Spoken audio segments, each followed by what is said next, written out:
Poštovani gledaoci, dobrodošli na kanal Srpski inat. Ambasador Ruske federacije u Srbiji Aleksandar Boca-Hrčenko rekao je da je izjava visokog predstavnika Evropske unije Žozepa Borelja da su nespojive težnje Srbije da se pridruži Evropskoj uniji i njena veza sa Ruskom federacijom prava ucena i da nije prvi put da ovakvi glasovi stižu iz Brisela. Ovo je prava ucena, bez pokušaja da se kaže nešto prihvatljivo. Po formi, ovo je direktna ucena koja potvrđuje da Evropska unija sada traži usaglašenost bilo koje zemlje sa svojim političkim ciljevima, u ovom slučaju Srbije, samo da bi okončala saradnju sa Rusijom. Cilj je da Srbija ćuti i stane u red zemalja koje nemaju neku ulogu u Evropskoj uniji. A što se tiče Evropske unije, ni ona nema neku ulogu u globalnom smislu, već samo služi interesima Sjedinjenih država, naglasio je Hrčenko. On je dodao da prava integracija u Evropsku uniju podrazumeva da se u članstvo prima neko koga uvažavate kao dostojanstvenog partnera, koji će u bloku čuvati svoje nacionalne interese i imati ravnopravno mesto u Uniji uz uvažavanje svih specifičnosti pa i spoljno-političkog opredeljenja. Prema njegovim rečima, Srbija nije usmerena samo na Rusiju, već i na Kinu, te Saudijsku Arabiju i druge zemlje, jer vodi računa o svojim interesima. Također, to što Srbija nije uvela sankcije Rusije upravo ubedljiv pokazatelj poštovanja svojih nacionalnih interesa. Dakle, sankcije nisu uvedene samo zbog Rusije. Naravno da Srbija i Rusija imaju poseban odnos, prijateljske i duhovne veze, ali sankcije nisu uvedene pre svega radi nacionalnih interesa i ciljeva Srbije, u ovom slučaju daljeg razvoja odnosa na osnovu postojećeg plana sa Ruskom federacijom, naglasio je Hrčenko. Sa druge strane, premijer Mađarske Viktor Orban rekao je nakon razgovora sa francuskim predsjednikom Emmanuelom Macronom da Francuska podržava program Mađarske za predstojeće predsjedavanje Evropskom unijom i da će zajedno raditi na proširenju. Pojedine zemlje Zapadnog Balkana čekaju 15 godina da se pridruže Evropskoj uniji. To je loše, možda čak i ponižavajuće. Velika većina zemalja članica žele da zemlje Zapadnog Balkana, uključujući Srbiju, što pre uđu u Evropsku uniju. Rekao je Orban i dodao da će tokom svog šestomesečnog predsjedavanja blokom Mađarska raditi na tome. Ako Kaja Kalas nasledi Žozepa Borelja na mestu šefa evropske diplomatije, njen odnos prema Srbiji zavisit će od situacije u Ukrajini. Ako Zapad bude i dalje gubio u Ukrajini, ona će morati da zaoštrava stvari negdje drugde, jer velike sile krizna žarišta ne zatvaraju, već otvaraju. Ako na jednoj strani gube inicijativu, moraju da je zadrže na drugoj. Ovako diplomata Branko Branković komentariše vest da su političke strukture unutar Evropske unije postigle dogovor da aktuelna estonska premijerka Kaja Kalas bude kandidat za funkciju visokog predstavnika Evropske unije za spoljnu i bezbednosnu politiku. Ova funkcija smatra se trećom najvažnijom funkcijom unutar briselskog birokratskog aparata.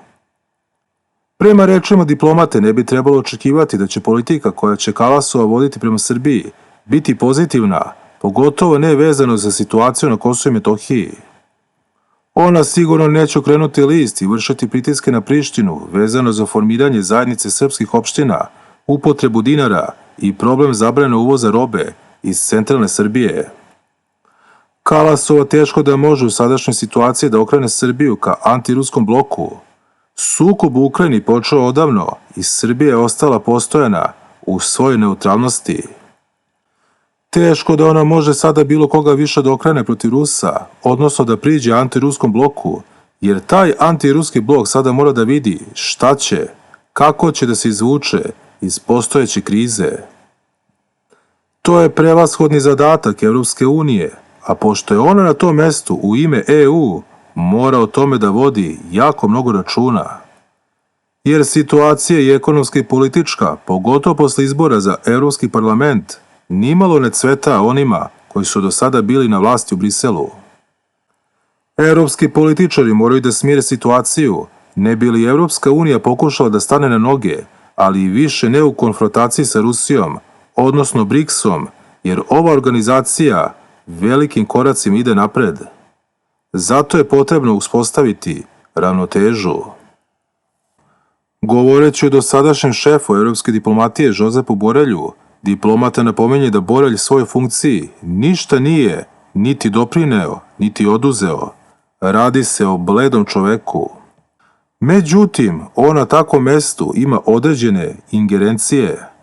Ako ništa drugo, ako govorimo o nama, da se stvari pokrenu sa mrtve tačke, Borelj za to nije imao snage. Drugo, on je stavljen u poziciju da s obzirom da dolazi iz države koja nije priznala Kosovo, nije znao šta će i kako će, kom carstvu da se okrene, ističe Branković. Kaja Kalas spada među najvatrenije antiruske jastrebove u Evropskoj uniji.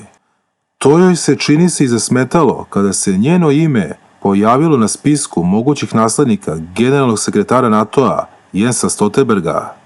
Sada izgleda to nije slučaj. O njenom preuzimanju evropskih spoljnih poslova govori se već odavno, od početka 2024. godine.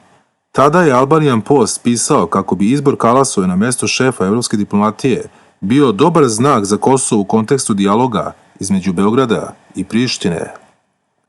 Kalasova se ističe u svojim antiruskim stavovima, zalažući se za naoružavanje Ukrajine i kritikujući druge članice Unije zbog nedostataka entuzijazma po tom pitanju. Oštro se protivi izgradnje gasovoda Severni tok, govoreći o njemu kao geopolitičkom, a ne ekonomskom projektu. Kaja Kalas je rođena u Talinu 1977. godine, a studirala je pravo u Estoniji i Francuskoj. Nakon studija se bavila advokaturom, a u politiku ulazi 2010. godine.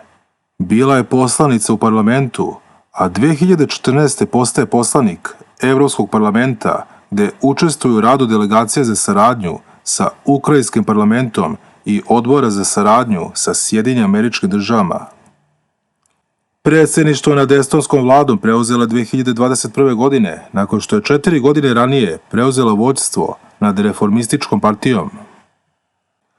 Nakon početka specijalne vojne operacije, Estonija u Ukrajini poslala više pomoći po glavi stanovnika od bilo koje druge države, čak 1,74% BDP-a prema podacima iz februara ove godine.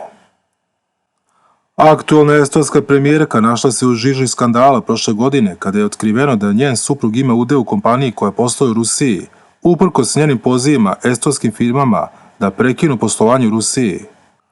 Iako su istraživanja pokazivala da 2/3 estonskih građana smatra da treba da podnese ostavku, ona je skandal nazvala lovom na veštice.